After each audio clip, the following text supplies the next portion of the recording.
Imagine with me for a moment. You have a really busy day ahead of you, so you call your kids over and you ask them for some help. You say, could you please clean the house and take care of the dog so that all I have to worry about when I come home is cooking and putting dinner on the table. They smile and they say, sure, that's easy enough. And you leave with the confidence that when you come back, everything is going to be done. Only when you arrive, it's the opposite. The house is still a mess. All the dog has is water in the bowl, and nothing else has gotten done. And you think to yourself, why are they so lazy? I am Marcy Amaro, and if that scenario sounds familiar to you, stick around, because I am going to share with you the top 3 reasons why kids exhibit these lazy behaviors and some tips on how to minimize that behavior in your own children. But before we get into that, I would love for you to imagine one more thing with me. Imagine your boss calls you into the office and says, hey, you're doing a great job and we have this amazing project, but there's this one task that must get done before we can proceed. So I would like you to complete this task. Here, go do it. But that's it. They don't give you any more direction, no more explanation, no samples, no models, nothing. They just sent you off to do the task. Now at first, you're probably going to feel pretty good about yourself because your boss called on you for a very important task. But as the magnitude of the project dawns on you, as you come to the realization of how big a project this is, then you start falling into overwhelm. And if you're like most people, definitely if you're anything like me, you fall into procrastination because that is easier than tackling this massive task. Think about that. Most of the kids that we label as lazy, most of the kids that I've heard parents complain through the years, are actually athletes, artists, or excel in other areas of their lives. So does it really make sense to pin the label of this kid is lazy on someone who spends hours training in the gym, or someone who spends tons of time and energy and effort practicing a skill or a talent? It really doesn't. So why is it that they fall into these lazy behaviors? I propose that there are 3 main reasons why kids fall into these lazy behaviors. And if we can prevent those reasons, then we can minimize their unwanted behavior. So here's the first reason. Confusion. If a kid is confused as to where to start or what exactly to do, they will likely revert into these comfortable behaviors that they don't have to worry or think about. They will actually avoid what they need to do that is confusing, because a confused mind always says no. So every time they're faced with a task and they get confused, they're like, no, I'm not doing that. And they revert to the lazy behavior, right? But you might think, why? Why would they be confused? It's things that they are asked to do all the time.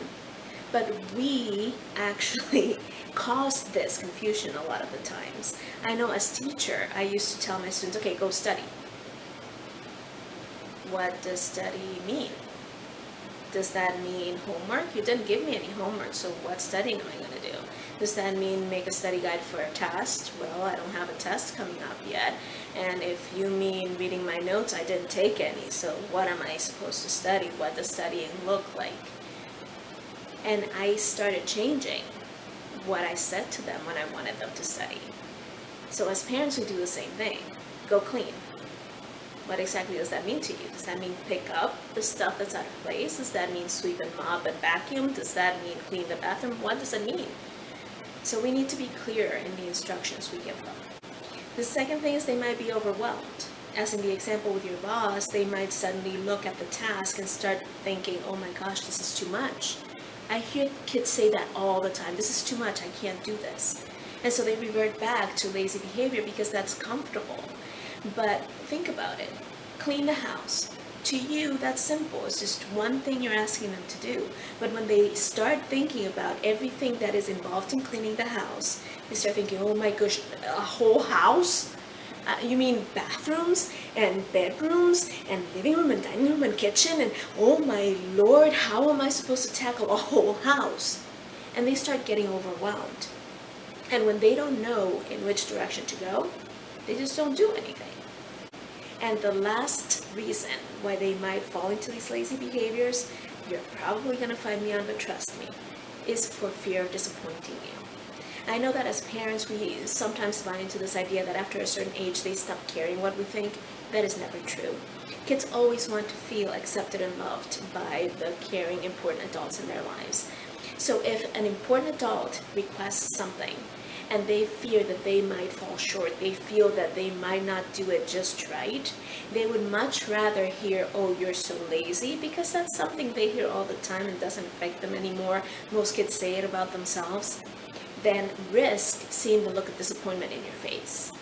So if at any point in the past they have tried, like really made an effort, and gotten in return criticism or a look that says, you didn't do it quite right, they might refrain from even trying in the future and fall into lazy behaviors. So really quickly, I want to walk you through some things that we can do to minimize this lazy behavior. Now, this is not an overnight fix. This is something that is going to take consistency on your part and theirs, but I promise you, they help. The first thing is, state all your requests in the positive. What do I mean by that? This is especially important with younger kids, but it's still important with older kids. For most kids, they only really pay attention to the last part of the request. So if you tell a little kid, don't run, what do? They run faster. But if you say, please walk, then you're stating it in the positive, and they are going to walk instead of run for the most part. And the more consistently you do this, the more you're going to see results. So anything you're requesting, make sure that you're stating it in the positive without any no's or don'ts in front of the request. Second, make sure that you model what you're requesting. And by model, I don't mean that they've seen you do it. I mean do it with them. I mean give them practice in it. I made this mistake when I first asked my youngest daughter to make her bed on her own. I just said, please go make your bed. She had seen me do it, her sister do it, and everybody in the house do it, so I figured she'll be fine. When I walked in, she had tried so hard, but the bed was still a mess.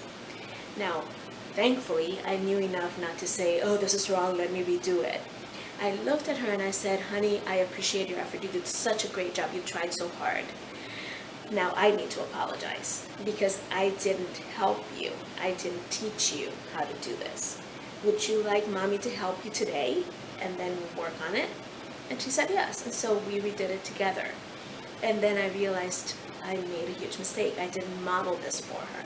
So make sure that anything you're requesting, you have modeled in the past and given them time to practice.